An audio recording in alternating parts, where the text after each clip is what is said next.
and watch as we install.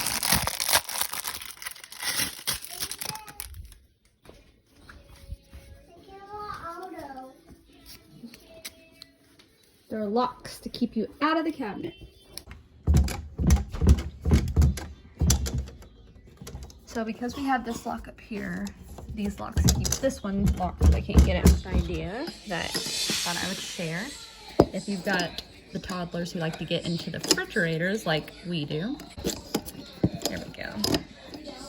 And just push that onto there. Ta-da! No one can get in.